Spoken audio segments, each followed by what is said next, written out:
गोदावरी के तट पर आयोजित किया।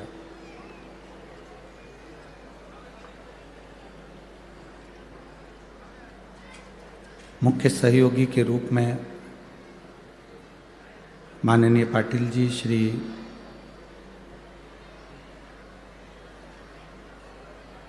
जो मुख्य यजमान का भी पद ग्रहण करे हैं, साथ में श्री अजय बोरस्ते, श्री बंटी तितमे, श्री राजू अन्ना लवटे, श्री रंजन ठाकरे, श्री लक्ष्मण साहू जी, श्री प्रशांत जाधव जी, श्री अंकुश पवार जी, श्री नरेश गीते जी, श्री उदय सांगले जी, जिन्होंने अपना सहयोग प्रदान कर 5 दिवसीय शिव महापुराण की कथा का जो आयोजन यहाँ चल रहा है, उसमें पुण्य के भागी बने हैं। एक बार सभी सहयोगी जनों का जोरदार ताली बजाकर स्वागत, वंदन, अभिनंदन।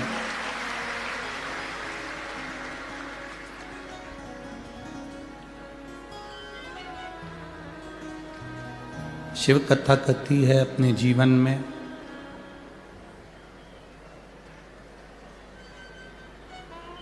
जब भी मौका मिले भगवत भजन करने का,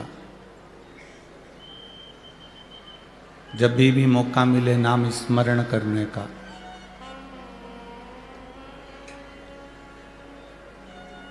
तब अपने जीवन की सार्थकता को सिद्ध करिए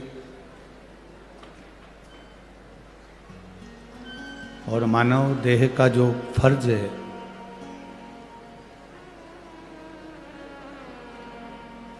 किसी के काम आना, किसी को सही मार्ग बताना। साइड के साउंड ऑन चालू करो, आवाज ना आ रही। किसी को सतमार्ग पर चलाना, ये बहुत जरूरी है।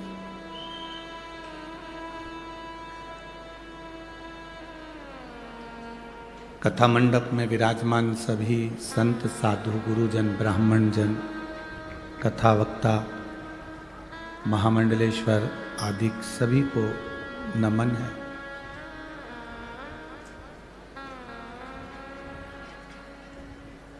यदि मनुष्य का शरीर मिले, मानव की देह मिले, उधर के साउंड चालू करवाओ भाई। मानव का शरीर मिले, मानव की देह मिले, तो उस शरीर का सही उपयोग कर लेना, समय का सही सदुपयोग कर लेना, ये मूल है।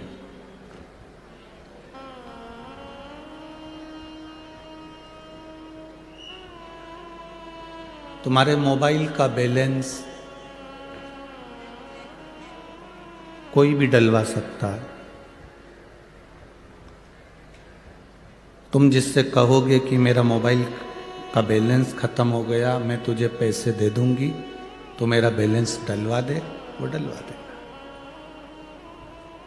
बेटे से कहोगे तो बेटा डलवा देगा, बेटी से कहोगे तो बेटी डलवा देगी,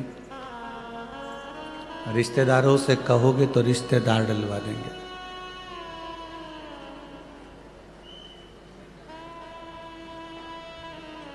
तुम्हारे मोबाइल का बैलेंस कोई भी डलवा सकता है, पर पुण्य का बैलेंस कोई नहीं डलवाएगा, वो आपको ही डालना पड़ेगा।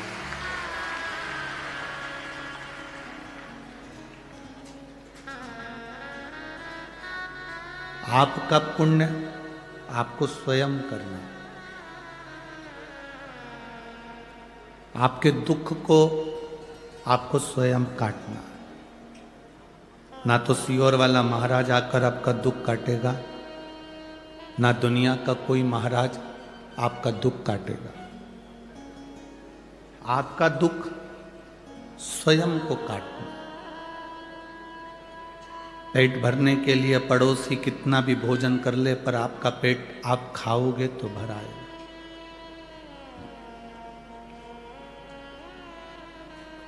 सिर दर्द होने पर पड़ोसी गोली खाएगा, उसका फायदा नहीं मिलेगा, गोली आपको खाना पड़ेगा।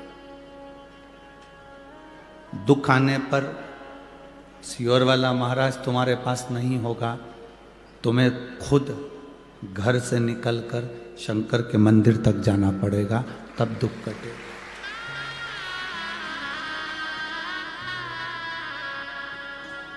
वो गुरु दूसरे होते होंगे जो तुमको अपने पास बुलाते होंगे, तुमसे कहते होंगे कि हमारे पास बैठो। परशु महापुराण की कथा में शंकर भगवान की कथा कहती है, देवी जी के मंदिर में बैठने की जगह होती है, राम जी के मंदिर में बैठने की जगह होती है, दत्त के मंदिर में बैठने की जगह होती है, दुनिया के सारे मंदिरों में बैठने की जगह होती है, पर शंकर के मंदिर में बैठने की जगह नहीं होती।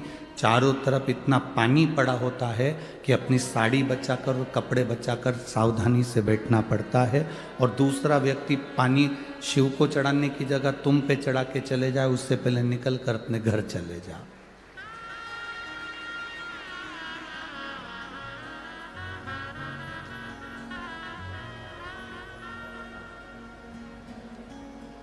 त्र्यंबकेश्वर गए थे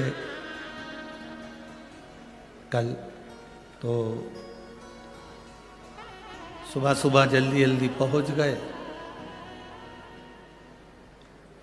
माताएं लोटा भर के जल चढ़ाने त्र्यंबक बाबा को जा रही होंगी। अब वो भीड़ भड़का किसी को बताया तो था नहीं, पर फिर भी इतनी भीड़ हो गई। वो पूरे पानी के लोटे, सुबह सुबह तो ठंड और ऊपर से उन्होंने उंडेल दिए हम तक। अब कोई इधर से धक्का मारे, कोई उधर से धक्का मारे, और पानी पूरा ऊपर। शिव का मंदिर एक ऐसा मंदिर होता है जहां बैठने की भी जगह नहीं होती, क्योंकि शंकर कहते हैं मेरे पास बैठकर तुम अपना समय बर्बाद मत करो।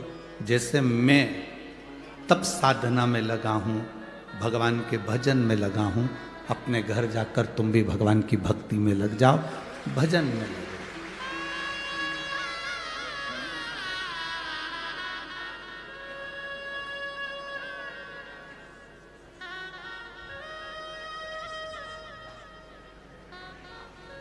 असली गुरु होगा तो दो चीजें पूछता है असली गुरु। असली गुरु अपनी जिंदगी में दो बातें अपने शिष्य से हमेशा पूछता रहता। कैसे हो?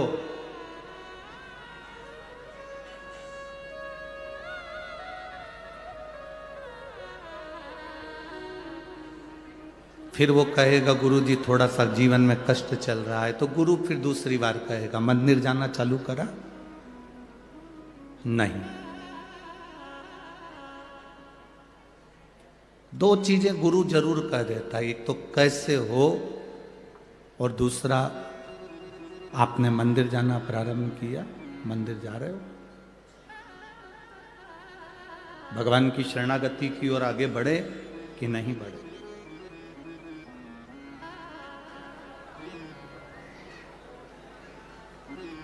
ये मानव शरीर की प्रधानता है।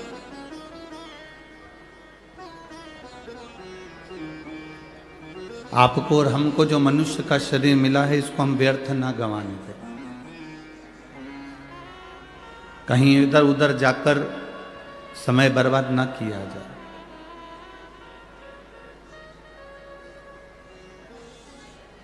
कई लोग कहते हैं शिव जी को जल चढ़ाना चाहिए, कोई कहता है शिव जी को जल नहीं चढ़ाना चाहिए, कोई कहता है शंकर जी का रुद्राक्ष पहनना चाहिए, कोई कहेगा नहीं पहनना चाहिए, कोई कहेगा बेलपत्र चढ़ाना चाहिए, कोई कहेगा नहीं चढ़ाना चाहिए, कोई कहेगा बेलपत्र खाना चाहिए, कोई कहेगा नहीं खाना चाहिए, कोई कहेगा शिव जी पे चढ़ा हुआ प्रसाद खाना चाहिए, कोई कहेगा नहीं खाना चाहिए।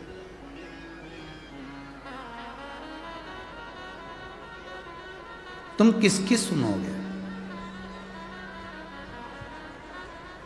बहुत सारे संसार में लोग आते जाएंगे, तुमको नया नया ज्ञान देते जाएंगे, तुम भटकते जाओ। दुनिया के लोग चाहते हैं कि तुम अगर कोई सतमार्ग पर चल रहे हो, सत जगह पर चल रहे हो, अच्छी जगह पर चल रहे हो, अच्छे मार्ग की ओर चल रहे हो, तो तुम उस मार्ग से हटो।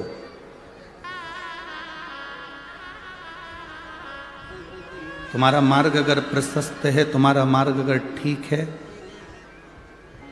तो उस पे से हटाने का प्रयास करेंगे।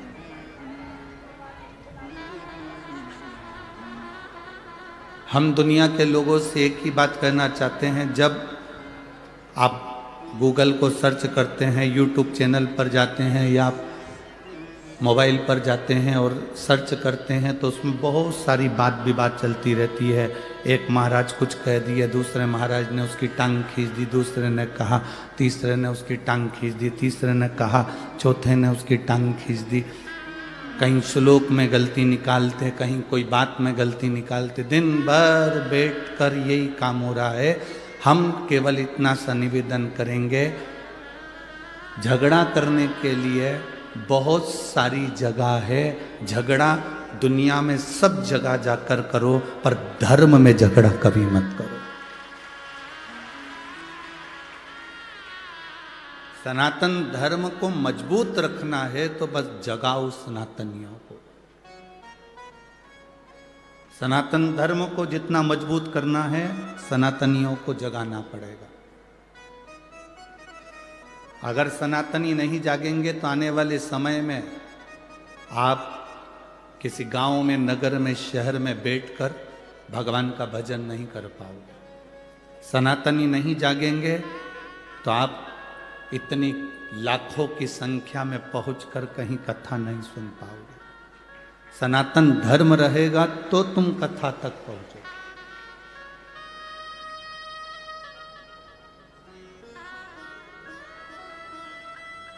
एक किसी ने मैसेज करा था, शायद वो मैसेज, वो नाम मेरे को स्मरण में, आशीष के पास में वो मैसेज होगा, उसमें उनके पास में उसमें नाम भी होगा, जिन्होंने मैसेज करा उसका नाम होगा।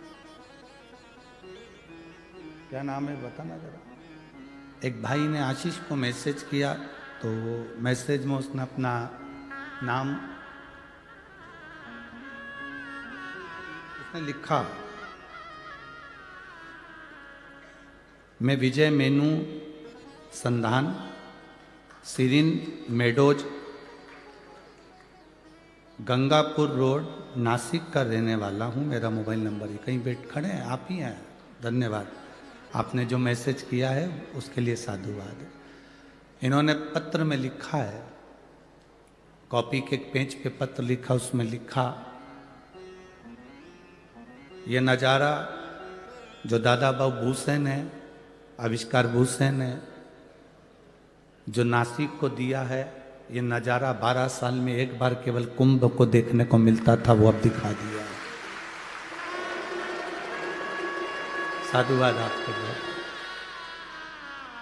बैठिए। जो 12 साल में केवल एक कुंभ का नज़ारा नासिक में देखने को मिलता था, और आने वाले सालों में जो देखने को नासिक को मिलेगा, उसके पहले हमको यहाँ देखने को मिल गया। हम दादा बाबू भूसे को, आविष्कार जी को धन्यवाद देते हैं और सहयोगियों को धन्यवाद देते हैं, जिनका ये सहयोग मिलकर ये कथा का लाभ हमें मिला है। सनातन धर्म नहीं रहेगा तो फिर आप और हम कथा या सत्संग या प्रवचन नहीं कर पाएंगे, हम किसी को जगा नहीं पाएंगे। झगड़ा करने के लिए बहुत सारी जगह पड़ी है जहाँ झगड़ो, पर मेरा निवेदन है, बड़े बड़े मठाधीश, पीठाधीश, मंडलेश्वर आदि कादिक जितने जितने विद्वान कथाकार, संत, महात्मा जो बहुत विद्वान हैं, मैं उनके चरणों को नमन कर कर कहता हूँ कि अगर कोई सनातन धर्म को जगा रहा है तो उसकी पाँव ना खींचकर हमारे सनातन धर्म को आगे बढ़ाओ। धर्म के मार्ग पर झगड़ा मत करो, धर्म के मार्ग पर झगड़ा मत करो, बाकी की सब दूर करो। तुम्हारा मन पड़े जहां झगड़ों पर, धर्म में नहीं।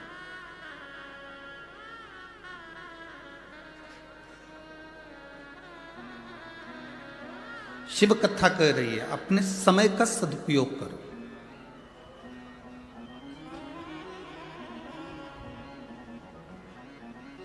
सुख ढूंढने के लिए हमें दूसरी जगह नहीं जाना है। कई माताएं कहती हैं मेरे बेटे की शादी हो जाए, मेरी बहू आ जाए, वो मुझे सुख देगी। जिनकी आ गई उनसे पूछ लो कितना दे रही है।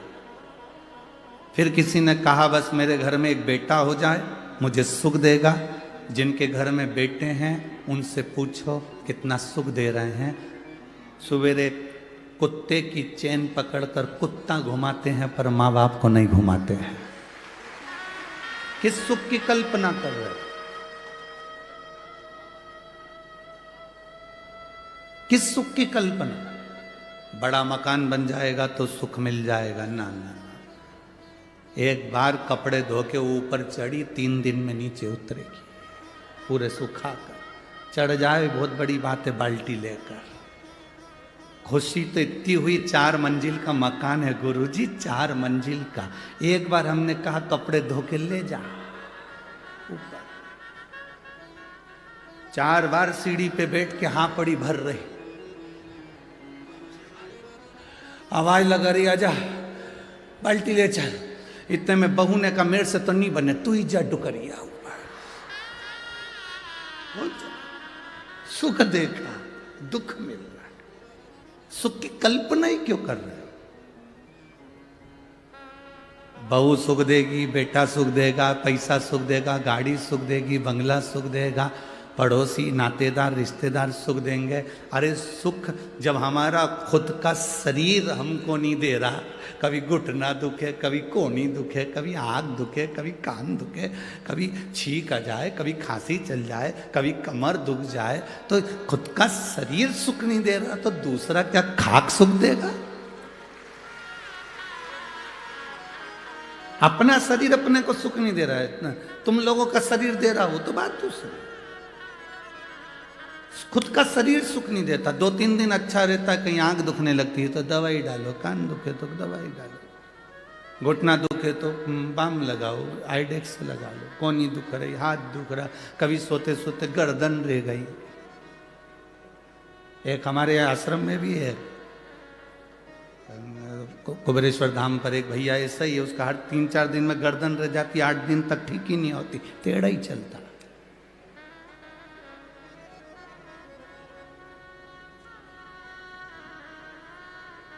सुख ढूंढो। अब तुम सुख ढूंढने के लिए गए हो, जब सुख अपना शरीर नहीं दे रहा तो दूसरे से क्या आस लगाना रे भाई? हम दूसरे से क्या आस लगाना? हाँ, जिंदगी का सबसे बड़ा सुख अगर कहीं है, 5 दिन 7 दिन जो आप कथा के पंडाल में बैठते हो, अपनी मस्ती में कथा का रसतत्व ग्रहण करते हो, दर्शन करते हो, चले जाते हो, वो सुख है। शिव मंदिर में जाकर 1 लोटा जल चढ़ा रहे हो, बाबा से अपने दिल की बात कह रहे हो, वो सुख है। सच्चे गुरु की शरणागति में बैठकर कुछ ज्ञान ले रहे हो, वो सुख है। गौ माता की सेवा कर रहे हो, वो सुख है। माता पिता की सेवा कर रहे हो, वो सुख है।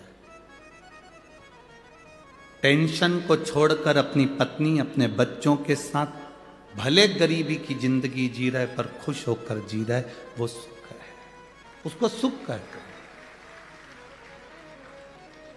अमीर को सुख मिलता है गले में सोने की चैन से।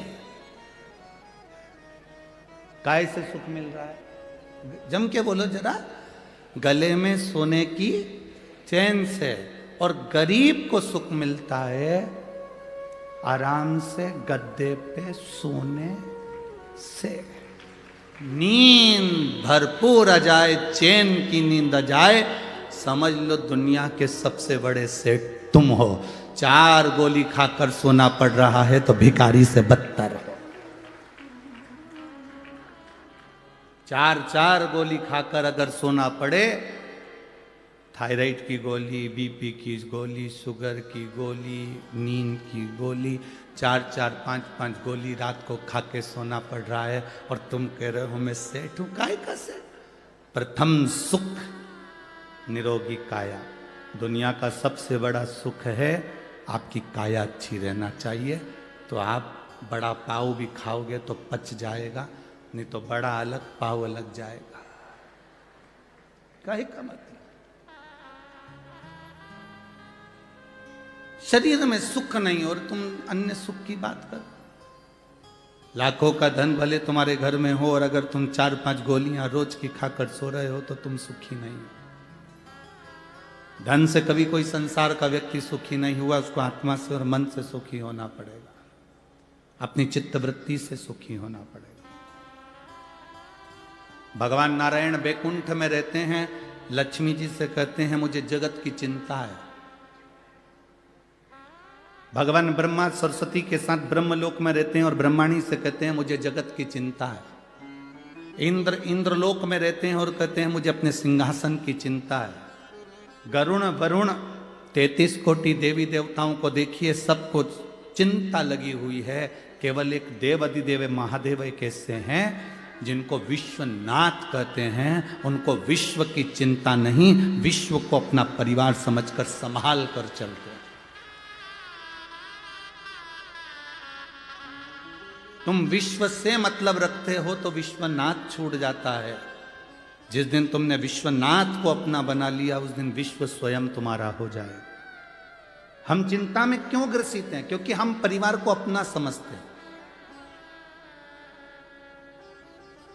हम चिंता में क्यों ग्रसित हैं? क्योंकि बेटे को हमने अपना समझा, बेटी को हमने अपना समझा, रिश्तेदारों को हमने अपना समझा। माता सीता एक तिनके को भी अगर उखाड़ कर रावण के सामने करती है तो ये सोचती है कि मेरा भाई है।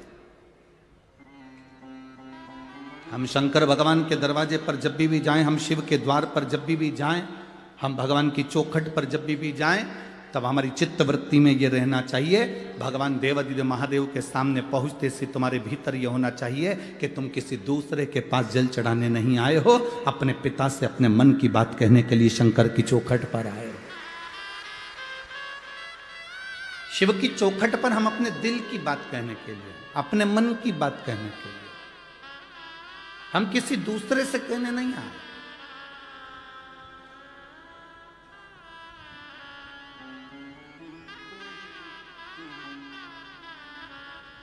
पेंट में कितनी जेब होती है? आप लोग पहनते हो ना, हमने भी पहना है बचपन में। कितनी जेब होती है? 2। पहले की शर्टों में कितनी जेब होती थी? जम के बोलो। 2। टी शर्ट में 2 जेब, पैंट में 2 जेब, चड्डा में 2 जेब। 2 जेब पैंट में है, शर्ट में है, टी शर्ट में है। 2 जेब क्यों देते हैं?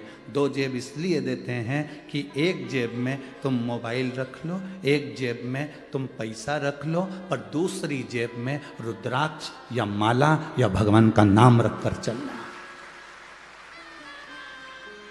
एक जेब में तुम दुनिया की सामग्री रखो, मना नहीं है। एक जेब में तुम दुनिया की वस्तु रखो, मना नहीं है। पर दूसरी जेब में एक बेलपत्र या तुलसी की माला या रुद्राक्ष की माला या भगवान का नाम दूसरी जेब में, या गीता रामायण अपनी दूसरी जेब में शंकर की अनुमोदन, शंकर की भक्ति को रखकर चल।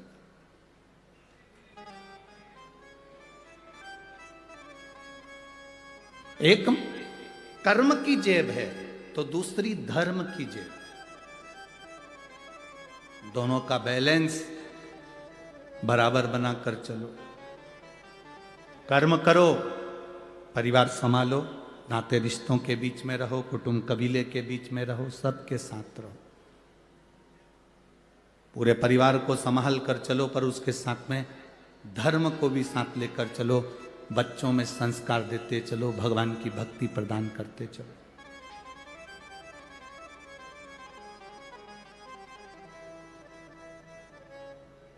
आप छोटे छोटे बच्चों को अगर मंदिर तक भेज रहे हो, छोटे छोटे बच्चों को शंकर जी के मंदिर में 1 लोटा जल चढ़ाने के लिए भेज रहे हो, छोटे छोटे बच्चों को धर्म की ओर भेज रहे हो, तो उसमें सीओर वाले महाराज का कोई फायदा होने वाला नहीं हो कि तुम्हारे बच्चे मंदिर जाएंगे तो सीओर वाले को कुछ मिल जाए।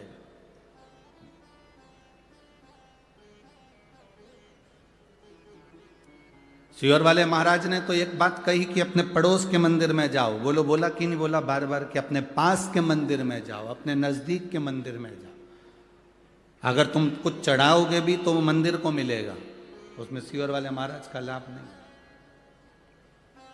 तुम्हारा बच्चा मंदिर तक जा रहा है तो उसमें सियोर वाले महाराज का लाभ नहीं है, सियोर वाले महाराज का फायदा नहीं है।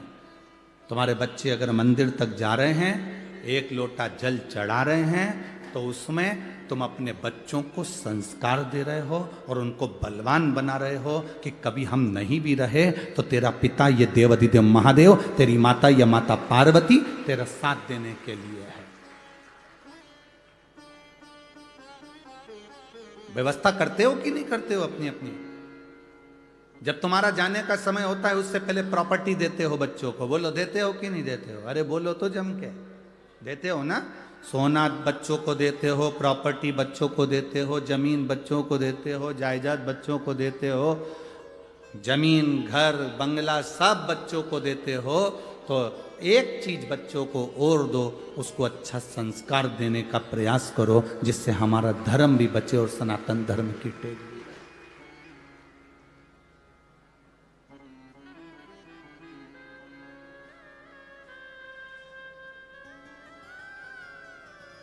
सवेरे सवेरे से चिल्लाकर हर मां अपने बच्चे से कहती है, जा दूध की थैली लेके आ,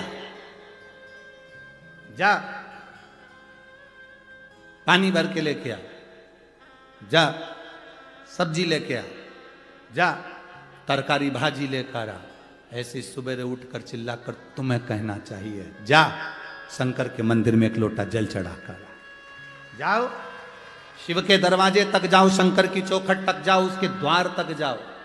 उसके दरवाजे तक अगर तुम चले गए, जल चढ़ाकर अगर आ गए, तो वो भी एक ना एक दिन तुम्हारे दरवाजे पर खड़ा मिलेगा। इसलिए तुम उसकी चौखट तक जाते रहो, उसके दरवाजे तक जाते रहो। खूब पढ़ाओ बच्चों, तुम्हारी कैपेसिटी जितनी है उससे दुगना बच्चों को पढ़ाओ। और बच्चों से भी कहेंगे तुम्हारी कैपेसिटी से ज्यादा तुम विद्या का अध्ययन करो, अपनी मेहनत करो, अपना कर्म करो, पर कर्म के साथ में धर्म को भी साथ लेकर चलो। मेहनत करते रहो और बाबा का गुणगान भी करते रहो कि मैं अकेला नहीं हूं, मेरे विद्या अध्ययन में मैं अकेला नहीं हूं, मेरे कंपटीशन एग्जाम में मैं अकेला नहीं हूं।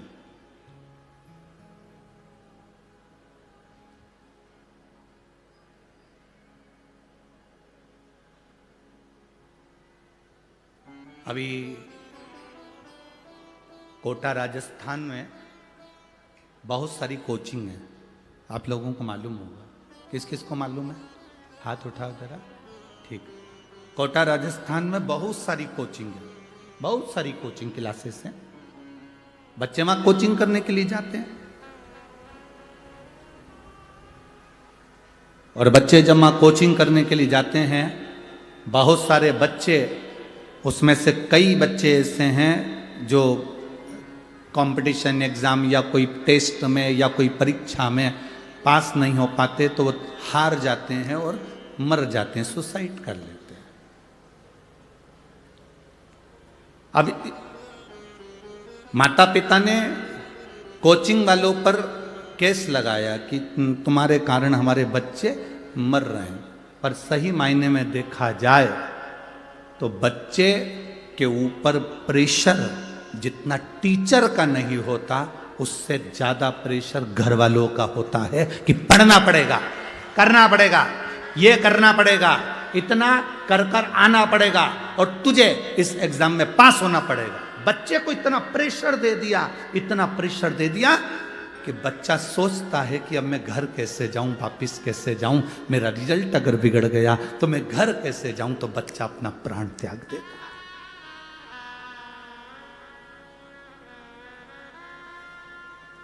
अपने बच्चे को इतना प्रेशर मत दो, इतना प्रेशर,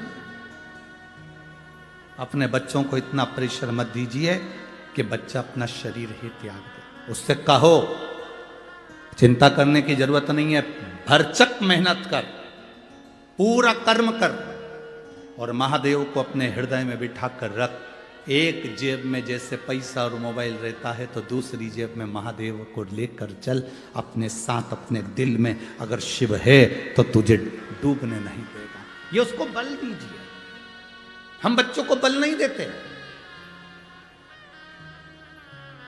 कई माताएं कह देती है हमारे बच्चे भी छोटे हैं गुरुजी, कोई मंदिर जाएंगे, जल चढ़ाएंगे, छोटे बच्चे हैं ये कोई मंदिर जाएंगे। हम कहते हैं बांस बांबू जितना गीला होता है उसको नवाओगे तो डलिया बन जाएगी, बांबू को जितना नवाओगे उससे खिलौने बन जाएंगे, बांबू को जितना नवाओगे वो नब जाएगा। बांबू बांस अगर सूख गया तो उसको नवाओगे तो वो नबेगा नहीं। बांस को नबाना है, जब तक वो गीला है तब तक नबा। बांबू को नबाना है, जब तक वो गीला है तब तक नबा। सूख गया किसी काम का। संस्कार दीजिए बच्चों को जिससे बच्चे आगे की ओर बढ़े। महाराज संत सज्जन और सती, आप भी बोलिए कितने? संत सज्जन और सती, ये तीन ऐसे होते हैं। एक संत, दूसरा सज्जन पुरुष जिसके हृदय में कोई कपट नहीं, कोई छल नहीं, कोई बेईमानी नहीं, कोई प्रपंच नहीं, सज्जन। और तीसरे नंबर पर है सती, पतिव्रता धर्म को पालन करने वाली एक स्त्री जो पति को परमेश्वर मानकर चलती। मांग कौन भरता है? जम के बोलो जरा, मांग कौन भरता है? आवाज नहीं आई मेरे को, जम के बोलो जरा। मांग मांग पहली बार जब मांग भराती है पति भरता है कि पड़ोसन भर देती है? अरे जम के तो बोलो, कौन भरता है? पति भरता है।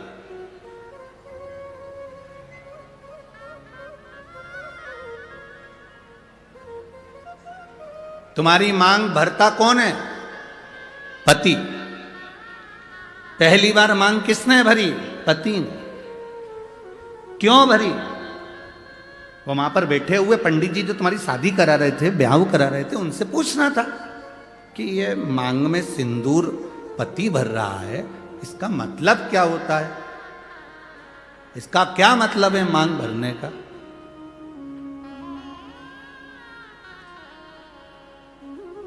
क्या मतलब इसका? तुम्हें उन पंडित जी से पूछना था कि मांग में सिंदूर पति भर रहा है, पहली बार मांग पति भर रहा है, तो मांग भरने का मतलब क्या है?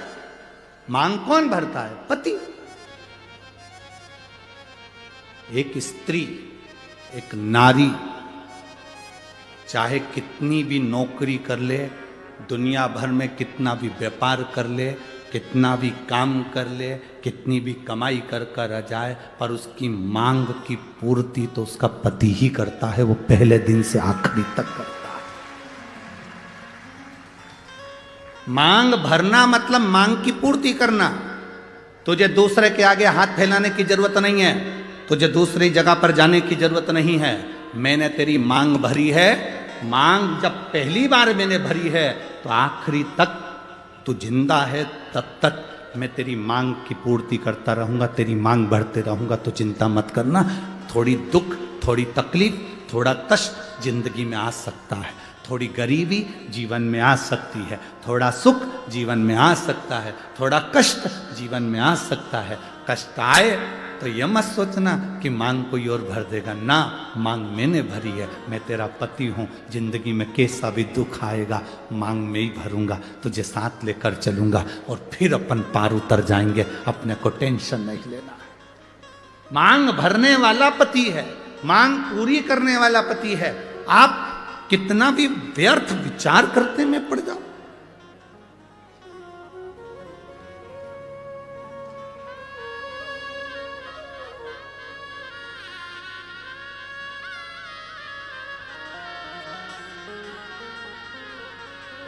पूर्ति करना। जब हम जन्म लेते हैं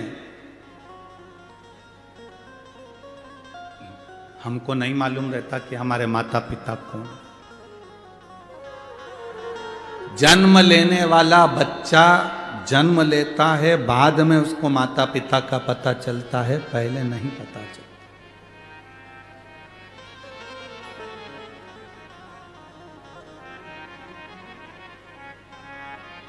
जन्म के समय पर तुम्हारे घर में गुलाब जामुन रखी है, पर जन्म लिया बच्चा गुलाब जामुन नहीं खाता। नासिक के बच्चे खाते हो तो बात दूसरी, वो बात दूसरी। जन्म लिया बच्चा, तुम्हारे घर में बेसन कितना रखा है, गुलाब जामुन कितनी रखी है, मैदा कितना रखा है, रवा कितना रखा है, शक्कर कितनी रखी, गुड़ कितना रखा, घी कितना रखा। जन्म लिया बच्चा कुछ नहीं खाता। केवल जन्म लिया बच्चे के लिए जन्म के बाद सबसे जरूरी अगर कुछ होता है तो वो माँ का दूध होता है, माता का दूध। तुम्हारे यहां जन्म लिए बच्चे लड्डू पेड़ा खाएं तो बात दूसरी। जन्म लिए बच्चे के लिए जन्म के बाद बच्चा जब जन्म ले लेता है, घर में ढेर सारा सामान पड़ा होता है, पर बच्चे के लिए वो कीमती से कीमती सामान भी ठोकर है, उसके लिए कुछ मतलब नहीं। उसके लिए माँ का दूध कीमती है। जिससे जन्म लिए बच्चे के लिए दुनिया की सारी सामग्री रखी है, पर केवल माता का दूध उसके लिए आहार है। उसी तरह मरने वाले व्यक्ति के प्राण छूट रहे हों और उसके रिश्तेदार उसको आके हीरे की अंगूठी पहनाए, जीजा जी तुम चिंता मत करो, लो हीरे की अंगूठी पहनो। जीजा जी वेंटिलेटर पर पड़ा हुआ ऑक्सीजन खींच रहा, और ये उसको गुलाब जामुन, रसगुल्ला, इमरती, भजिया, पकोड़ा खिलाएं तो वो खाएगा। जन्म लिए बच्चे को माँ का दूध जरूरी है, और मरने वाले व्यक्ति के लिए शिव का नाम जरूरी है। उसको तुम्हारे धन दौलत, गुलाब जामुन, पेड़ा, जलेबी, इमरती से कोई मतलब। हमारा तो निवेदन है, आप किसी बीमार व्यक्ति को देखने के लिए हॉस्पिटल में जाएं, कुछ लेकर जाएं ना जाएं, पर हॉस्पिटल में पहुंचकर उस व्यक्ति से जब मिलें तो 2 बार या 5 बार भले मन में बोल लो, पर श्री शिवाय नमस्तुभ्यम बाबा, इसको जल्दी ठीक कर देना। श्री शिवाय नमस्तुभ्यम बाबा, इसको स्वस्थ कर देना। श्री शिवाय नमस्तुभ्यम बाबा, इसको बड़ी बीमारी हो गई, आप हल कर देना। अपना करा हुआ थोड़ा सा भजन उस जीव को दीजिए। हम किसी सच्चे गुरु के सामने क्यों जाते हैं? हम किसी संत के सामने क्यों जाते हैं? हम किसी भक्त के सामने क्यों जाते हैं? क्योंकि उसकी दृष्टि हम पर पड़ जाए। केवल मात्र दृष्टि पड़ गई तो हमारा कल्याण हो जाए। अरे बाबा तेरे चरणों के होना हमें दास है, तेरी चरण रज से बुझानी हमें प्यास है। हम क्यों जाते हैं? उसके दर्शन हो जाए, नेत्र मिल जाए, उसकी कृपा हो जाए। मात्र दृष्टि पड़ी, सुख हो गया। मात्र दृष्टि।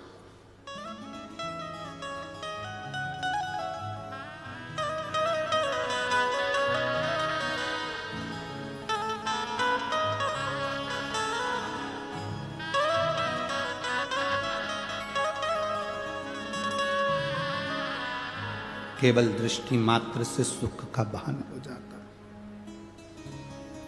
केवल दृष्टि मात्र से।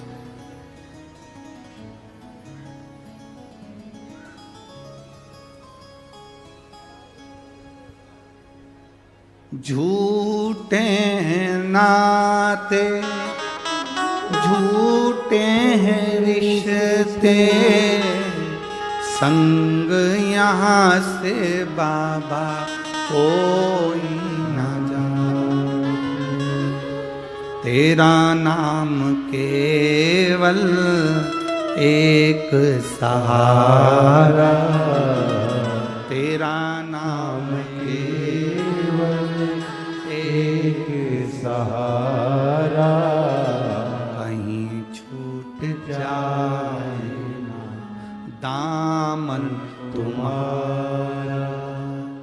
भोले बाबा मुझे देना सहारा, कहीं छूट जाए ना दामन तुम्हारा। हे बाबा, बस तुम्हारा सहारा मेरी जिंदगी में बना रहे। जन्म के समय पर ढेरों सामान घर में होगा, पर माता का दूध जरूरी है। मरते समय लाखों की प्रॉपर्टी तुम्हारी होगी, घर में गाड़ी बंगला होगा, पर मरते समय भगवान का नाम जरूरी है। बस यही हमारी जिंदगी है, बस ये। जन्म के समय पर माता का दूध जरूरी है और मरने पर भगवान का नाम जरूरी। करोड़ों की कीमत वाला ये शरीर परमात्मा ने दिया है आपको और हमको। सुंदरता पर मत जाना किसी की। सारे राक्षस भगवान नारायण मोहिनी स्वरूप धारण कर कर आ गए थे, उनकी सुंदरता के पीछे आसक्त हो गए। सावधान इंडिया, सुंदरता के पीछे मत जाना।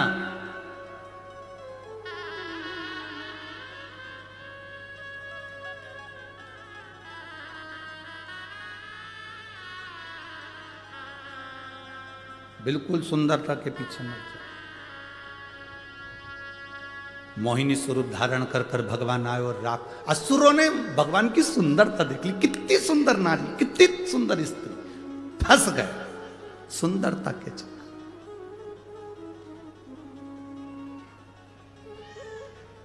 सुंदरता के चक्कर में फंस गए।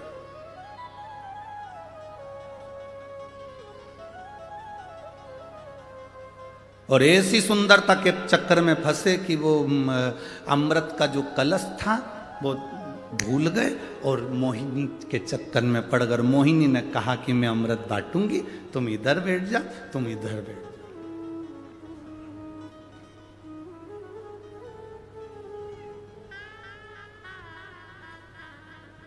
वैसे तो तुम सब समझदार हो,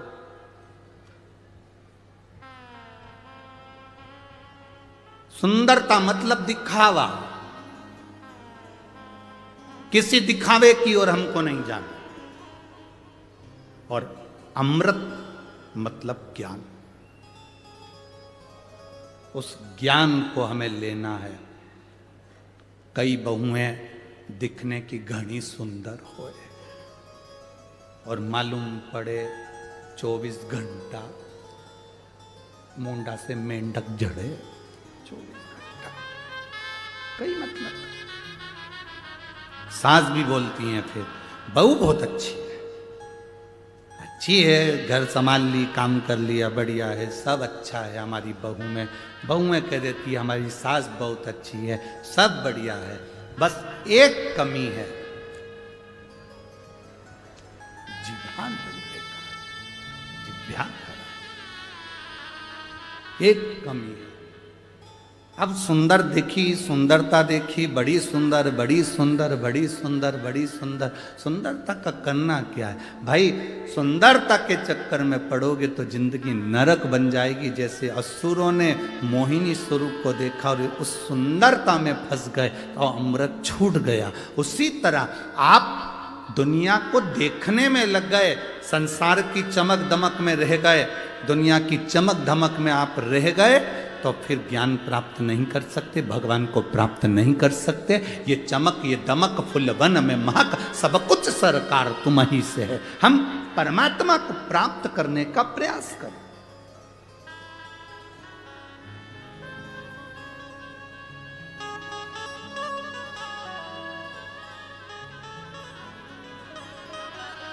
हम उस ईश्वर को प्राप्त करने का प्रयास करें। तारकासुर असुर था, राक्षस था। तारकासुर का अंत षडानंद कार्तिकेय के द्वारा होना था। असुर है, राक्षस है, वर मांगा था उसने, अगर मरूंगा पहले तो मुझे अमर कर दो। तो ब्रह्मा जी ने कहा अमर तो नहीं हो सकते, तो फिर वर दीजिए। क्या वर? मरूं तो शंकर भगवान के पुत्र के द्वारा मरूं। अच्छा एक एक राक्षस को देख लो तुम, इनकी डिमांड बड़ी सुंदर थी। जितने जितने राक्षस थे इनकी डिमांड बड़ी सुंदर थी। अपन यहीं से उठाओ ना, पंचवटी से। रावण की बहन आई थी,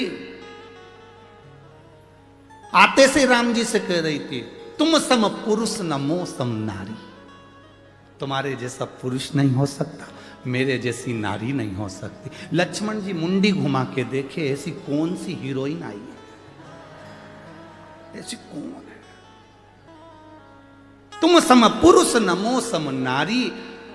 लक्ष्मण जी ने देखा,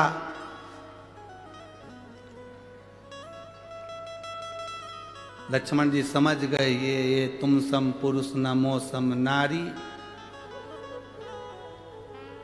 और रावण के पूरे कुल पे चला देगी आरी। ये कोई साधारण नारी, अभी रुक जा। आते से कहा, एक एक असुर को देखो, एक एक राक्षस